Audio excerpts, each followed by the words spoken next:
बिस्मिल्लाहिर्रहमानिर्रहीम, अस्सलाम वालेकुम। क्या हाल है आपके? सब ठीक ठाक? पहले वही मेरा सवाल के सब्सक्राइब कर लें और बेल आइकन को ज़रूर दबा दें ताकि जो भी नई अपडेट डालें वो फ़ौरन आप तक पहुँचे। मुश्तरका इजलास था कौमी असम्बली में, उसमें सदर आसिफ अली जरदारी ने खिताब किया और उस खिताब के वक्त क्या माहौल था पहले आपको वो थोड़ा सा दिखाते हैं। उसके बाद मुझे पार्लियामेंट हाउस में ही जमशेद दस्ती साहब मिल गए। उन्होंने एक बड़ी ख़तरनाक वीडियो बनाई थी, बड़े रो रहे थे, उनकी फैमिली के साथ ज़्यादती हुई थी, कुछ वो मैंने सवाल किया, कुछ और उन्होंने अपने दिल के पपोले पपोले। तो कुछ आपको वो दिखाते हैं, पहले वो देखिए, उसके बाद मैं असद से आपकी बात करवाता हूँ। ये आप देख रहे हैं पार्लियामेंट का मुश्तरका इजलास हो रहा है।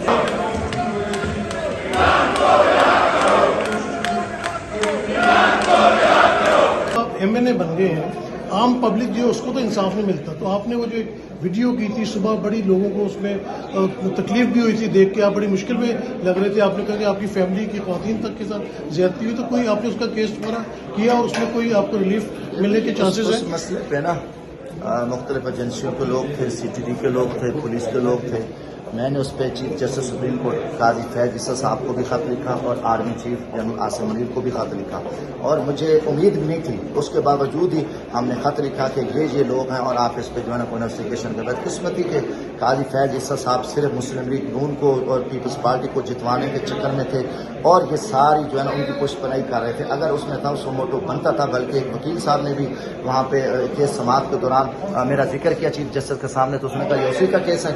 तो इस जब देखें जब इदारों के सरबरा इनकी सरपरस्ती करें, क्रिमिनल लोगों की जो किसी माँ बहन को नंगा करें, आप उसी में फैज इसा से पूछता हूँ बताएं कि आपके जो 6 जजेस इस्लामाबाद हाई कोर्ट की फैमिली को हरासा किया, उनकी वीडियो मारेंगे, तो उस पर भी कोई खास मुझे नहीं लग रहा हो सकता है कि इन्हें लाजर बेंच बनाए, कोई इसमें एक्शन हो जाए। बारह जब ये इतने सरबराह मिले, इंसाफ कैसे लेना है? तो फिर अवाम ने इंसाफ किया है, देखो ना, फिर अवाम ने वो इंसाफ किया है कि अल्हम्दुलिल्लाह 1,83,000 मैंने वोट लिए, जुल्म का बदला उन्होंने वोट से और इनकी बदमाशी को, इनकी गुंडागर्दी को मुस्तरद किया है। इमरान खान साहब की जो केसेस चल रहे हैं, आपको लगता है कि उसमें उनको कोई रिलीफ मिलेगा? जिस तरह उनको तोशा खाना में तो उनकी सजा मुअत्तल हो चुकी है, अब साइफर केस चल रहा है, अगर ये सब रिलीफ मिल गया, जमानतें होगी, तो क्या इमरान खान साहब को रिहा कर देंगे या उनको गिरफ्तारी बरकरार रहेगी? गुजारिश है कि इंशाल्लाह इमरान खान के ऊपर मन घड़त बेबुनियाद झूठे केसेस हैं, साइफर में भी वो बरी हो जाएंगे और इमरान खान, मेरा ईमान है इंशाल्लाह पाकिस्तान के एक मजबूत वज़ीर आज़म के तौर पर आ रहे हैं। इमरान खान के अलावा किसी का बाप या मुल्क को नहीं संभाल सकता। ये जो इमरान खान दुश्मन माफिया था, ये पाकिस्तान दुश्मन माफिया, इनको ये गंदे हो चुके हैं। अब ये रुकावट डालेंगे तो आखिर मेरे मुल्क की अवाम गैरतमंद है, जिन्होंने वोट के जरिए ये बदमाशी रोकी है, तो मेरी 26 करोड़ अवाम निकलेंगे और इंशाल्लाह इन जो पाकिस्तान के दुश्मन है, इनकी तमाम साजिश को नाकाम बनाएंगे और पूरा ईमान है कि इंशाल्लाह इमरान खान जल्द बाहर आएंगे। जी असद, आपने भी देखा जमशेद दस्ती साहब जो है वो बड़े गुस्से में लग रहे थे जी हाँ। और वो कहते हैं कि ये कारोबार कंपनी नहीं चलेगी। आपने इतने अरसे से कवर भी कर रहे हैं, ग्राउंड लेवल पे भी जाते हैं। एक तो इधर फार्म 45 और 47 से जो असेंबली बनी है और ये जो खिताब किया है पार्लियामेंट से, मुश्तरका पार्लियामेंट से आसिफ जरदारी ने, ये क्या खिताब होता है? मतलब वो आए, कौमी तराना हुआ, नात पढ़ी गई, दुआ की गई, उन्होंने आके बोलना शुरू कर दी, ये कोई रोबोट्स हैं? और उधर से अपोजिशन उठ के आई है, इमरान खान की बड़ी बड़ी तस्वीरें पकड़ी हुई थी, उन्होंने नारे लगा दिए, उन्होंने बेनज़ीर से भी शर्मिंदगी का इजहार किया PTI वालों ने कि बेनज़ीर हम शर्मिंदा है, तेरे कातिल अभी तक जिंदा है। अच्छा, ना अफवाज पाकिस्तान के कोई लोग आज हमें नज़र आए, मतलब सदर जब कर रहा है खिताब, और ना ही कोई अदलिया से नज़र आया, ना नवाज शरीफ, ना मरियम नवाज। मामला क्या चल रहे हैं?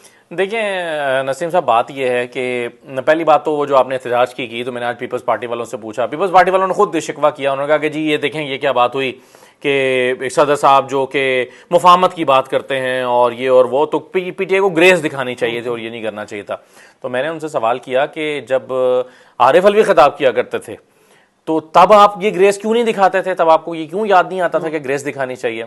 दूसरी बात यह है जो आपने कहा कि मरियम नहीं आई, बाकी लोग नहीं आए, इस खिताब की अहमियत ही क्या है और इसके कंटेंट, इसमें कंटेंट ही क्या था? मतलब चले मैं तो इसके कंटेंट की बात करता हूँ ना। एक तो इसकी सिग्निफिकेंस कोई नहीं रह गई हुई इस तरह के खिताब की, बस एक रिवायत है, निभ रही है, गो बाबा गो लगारी गो। आप देखें अगर ये खिताब ना हो ना तो कितनी बड़ी खबर होगी ये खबर होगी कि पहली मरतबा जी पार्लिमानी साल से में खिताब नहीं किया, सदर ने रिवायत टूट गई, अगले दिन इसकी कोई बहस ही नहीं होगी। इवन मैं शायद इस पर पूरा प्रोग्राम ही ना करना चाहूँ इस बात पे कि नहीं हुआ, और शुरू में 2 सवालों के बाद खत्म हो जाएगी और फिर कंटेंट से बात होती है। कंटेंट क्या था कि जी सियासी बहरान का खत्म होना चाहिए पोलराइजेशन का खात्मा होना चाहिए, आप सबको मिलकर बैठना चाहिए, मुफाहमत करनी चाहिए। मेरा नसीम साहब सवाल ये है, आपको माशाल्लाह इतना उम्र गुजरी है इसी दश्त की सयाही में, ये मुफाहमत या ये जो है इसके लिए माहौल तो हुकूमत ने बनाना होता है। जरदारी साहब ये तो बताए ना कि सियासी बहरान पैदा कैसे हुआ और खत्म कैसे होगा। यानी आप देखें ना, अपोजिशन क्या मांग रही है, अपोजिशन 4 चीजें मांग रही है, पीटीआई 4 चीजें मांग रही है। पीटीआई कह रही है धांधली हो गई है, इसको प्रूव किया जाए। दूसरा वो कह रहे हैं कि जी ये जो सियासी कैदी हैं इनको रिहा किया जाए, जो खालिसतन खवातीन जो है और खवातीन खालिसतन सियासी जो केसेस हैं। मैं ये इद्दत का केस तो बकवास केस है ना, कोई इमरान खान 9 मई में तो कैद नहीं है ना, इमरान खान इद्दत में कैद है, साइफर में कैद है, या 190 मिलियन पाउंड में कैद है, तीनों ही केस कोई केस नहीं है। और इसके अलावा वो क्या कह रहे हैं, वो कह रहे हैं कि जी ये जो ज़िमनी इलेक्शन हो रहा है ये फ्री एंड फेयर होने दें, इस पर दबाव ना डालें। और चौथी बात वो कह रहे हैं मखसूस नशस्तों वाली, जो मखसूस नशस्तें जो हमारा हक बनता में दी जाए। इसके अलावा उनका 5वां कोई मुतालबा ही नहीं है। जरदारी साहब अगर ये भी नहीं कर सकते कि खैबर पख्तूनख्वा में अपने हिस्से, जिसको वो अब समझ रहे हैं कि अब ये हमारा हिस्सा बन गया है, 4 मखसूस नशस्तें कहें नहीं जी ये हमारा मैंडेट नहीं है, ये पीटीआई का मैंडेट है, उनको दे दें, इतनी सी बात अगर वो कर दे माहौल चेंज हो जाएगा और जरदारी साहब का के खिलाफ नारे लगना बंद हो जाएंगे। ये अगर कल जरदारी साहब ये कहकर आए होते कि जी मैं पीपल्स पार्टी की तरफ से बड़ा दिल दिखाते हुए गुडविल जेस्टर के तौर पर खैबर पख्तूनख्वा में जो अब हमारे हिस्से में मखसूस नशस्तें आ गई हैं वो हम देने का ऐलान करते हैं, आज उनके खिलाफ नारेबाजी नहीं होनी चाहिए। घर में चोर दाखिल होता है, चोरी करता है और पकड़ा जाता है, तो वो कहता है कि यार नहीं पुलिस को ना बुलाएं, मफामत कर ले। मतलब आपने जिनका मैंडेट चोरी कर लिया है, अच्छा उनका मैंडेट चोरी नहीं किया, मैं कहता हूँ इमरान खान या पीटीआई का, वो तो बात की बात है, आपका और हमारा वोट चोरी किया। हम चाहते हैं कि फला बंदा जो है वो हुकूमत चलाए, वो अच्छी चलाएगा बुरी चलाएगा, हम जिम्मेदार होंगे। जब हमने जिसे वोट दिया ही नहीं वो हुकूमत चलाए, वो कहे कि मफामत कर लो, तो किस बात की मफामत। ना बिल्कुल सही है। और देखिए ना, दूसरा मुफाहमत के लिए माहौल तो बनाए, माहौल आपने बना के देना है, हुकूमत ने बना के देना है। तो मेरा ख्याल है कि इस तकरीर में कोई कंटेंट नहीं था और ये एक बेहैसियत से तकरीर थी। और जरदारी साहब मेरा ख्याल है पहले इनिंग चले वो अगर खेल गए और उसकी बुनियाद पर वो समझते हैं कि दूसरी, आप देखें ना इमरान खान को आज क्रिकेट के खेल में लगा दें तो वैसी परफॉर्मेंस दे सकता है जैसी वो नहीं कर सकता। जरदारी साहब के नर्व्स कमजोर हो गए हैं, जरदारी साहब की उम्र हो गई है, उम्र का परफॉर्मेंस तो कभी भी नहीं थी ना, जो उनके ऊपर इल्जामात लगते रहे, जिस तरह मामला चलते रहे, चले बात लंबी हो नहीं, फिर भी वो कहते हैं ना कि जी हम मुफाहमत का मैं बादशाह हूँ, मैं बड़ी जोड़ तोड़ कर सकता हूँ, उसके घर चले गए, उससे मिल लिया, ऐसे कर लिया, वो ये किरदार भी अदा नहीं कर पा रहे। दूसरी बात ये कि एक तो मुझे बड़ी शर्म आती है क्योंकि बड़े अरसे से हम लोग पार्लियामेंट कवर कर रहे हैं, आप भी रेगुलर वहाँ पे आते हैं, ये तमाम जो मेंबरान हैं उसमें पीटीआई नून लीग सब शामिल है, आवाम से वादे करके आते हैं, आवाम से वोट लेके आते हैं, और असेंबली में आके जो मछली बाजार बनाए होते हैं आवाम के लिए तो ये कुछ भी नहीं करते। चले बारह उसको देखते हैं। अच्छा ये बताइए, इमरान खान साहब बड़े गुस्से में, सुना आज कुर्सी के खड़े होके उन्होंने तकरीर कर दी, वो जितनी पाबंदियां लगा रहे हैं, वहाँ कोई शीशे के उन्होंने ग्लासेस लगा दिए, कोई लकड़ी का दरवाज़ा लगा दिया, इनके वो जेल के अंदर भी उनको मज़ीद कन्फाइन करते जा रहे हैं। पर इमरान खान साहब तो किसी चीज़ से खौफ में ही नहीं आ रहे। आज उन्होंने कुर्सी के ऊपर खड़े होकर तकरीर कर दी और बड़े गुस्से में, क्या नजर आता है? देखिए नसीम साहब, बात यह है कि इसके 2 पहलू हैं ना। एक तो यह है कि ये क्यों किया जा रहा है, यानी इमरान खान को जेल में ट्रायल करने का फैसला हुआ क्यों था, इमरान खान को अदालत क्यों नहीं लाया जा रहा। सिक्योरिटी रीजंस तो ऑब्वियसली नहीं है, ये तो हमें पता है ना, वरना तो प्राइम मिनिस्टर भी मूव कर रहा है, पाकिस्तान की में सारी इंपॉर्टेंट शख्सियात मूव करती हैं, सिक्योरिटी के साथ मूव करती हैं, कुछ नहीं हो रहा। पाकिस्तान कोई खुदा न खासा ऐसी स्टेट नहीं है कि ऐसी ये कि इमरान खान को सिक्योरिटी नहीं दे सकती अदालत में लाने के लिए। इमरान खान को इसलिए अदालत में नहीं लाया जाता और अडयाला में उनका ट्रायल इसलिए हो रहा है क्योंकि वो इंटरेक्ट करते हैं लोगों के साथ, और वो जो बात करते हैं वो खबर बनती है फिर नेशनल और इंटरनेशनल मीडिया की। इसीलिए उनको वहाँ अडयाला तक कन्फाइन किया गया कि जी वो बाहर ना आ सकें। इब्तिदा में कोशिश भी हुई, मीडिया को ब्लैकआउट कर दिया गया, लेकिन वो फिर इस्लामाबाद हाईकोर्ट ने इंटरवीन किया, केस वहाँ पर गया तो इस्लामाबाद हाईकोर्ट ने कहा कि ये ओपन हेयरिंग ये नहीं होती, मीडिया की मौजूदगी जरूरी है। अब मीडिया ने जाना शुरू किया तो वो हेडलाइंस बनना शुरू हो गई, इमरान खान ने जो बात कहना शुरू कर दी वो आपने बानी पीटीआई कहलवा दिया, वो सबको पता है बानी पीटीआई कौन है, किसकी बात हो रही है। लेकिन अब मीडिया के, अच्छा बात आ गई इस्लामाबाद हाई कोर्ट की, उनके जजेस का तो हाल आपने देख लिया। मेरे ख्याल से नेक्स्ट वीक से उनका केस सुना जाएगा, अल्लाह करे। बार बार जजेस ने कहा कि आप मीडिया को मौका दें, मीडिया अपनी ड्यूटी पूरी करता है। अच्छा हमें क्यों रोकते हैं हमारी ड्यूटी पूरी करने से, हम तो आपके ड्यूटी में कोई हर्डल पैदा नहीं करते, और अभी भी इस मीडिया को जो है वहाँ उनके करीब नहीं जाने दिया जाता। अब तो बहुत दूर बिठाया जाता है जहाँ पे कार्रवाई की आवाज़ भी नहीं आती। और फिर एक ये भी बीच में शोशा छोड़ा होता है, कहीं ना कहीं से मैसेज आ जाता है कि सवाल नहीं करना आपने इमरान खान से। अगर इमरान खान से सवाल किया तो अगली दफा आपका लिस्ट में नाम नहीं आएगा। होगा। जी हाँ। मतलब ये किस किस्म की सूरत हाल, हम किस मुल्क के अंदर इस मॉडर्न दौर में रह रहे हैं जहाँ पे इन्होंने इमरान खान से सवाल नहीं कर सकते आप, ये कौन सा कानून है? एसओपी लिखने वाले से को पूछे इसकी वजह क्या है? नहीं, सहाफ़ी का काम क्या है? हाँ, सहाफ़ी का काम क्या है? अच्छा, मसला तो ये हो गया है कि अब सहाफ़त यहाँ पर हमने वो भी देखा हुआ है कि मरियम नवाज आती थी तो कोर्ट रूम के अंदर पूरी प्रेस कॉन्फ्रेंस हुआ करती थी, पूरी प्रेस कॉन्फ्रेंस, सवालात एक के बाद दूसरा सवाल, दूसरे के बाद वो अपनी सीट पे बैठ के सबके जवाब देते थे। अपना एहतसाब अदालत में बशीर जज जो बशीर थे, उनकी कोर्ट से नवाज शरीफ निकलते थे तो सीढ़ियों पे खड़े होके वहाँ पूरी एक सर कोर्ट रूम के अंदर भी होती थी। कोर्ट रूम के अंदर मरियम नवाज या इस्लामाबाद हाई कोर्ट में, यही अपने इस्लामाबाद हाई कोर्ट के अभी जो चीफ जस्टिस आमिर फारूक साहब ये थे, मोहसिन अख्तर क़यानी साहब थे, 2 रुकनी बेंच इनका केस सुन रहा था जिसमें इनका अपील लगी हुई थी मरियम की।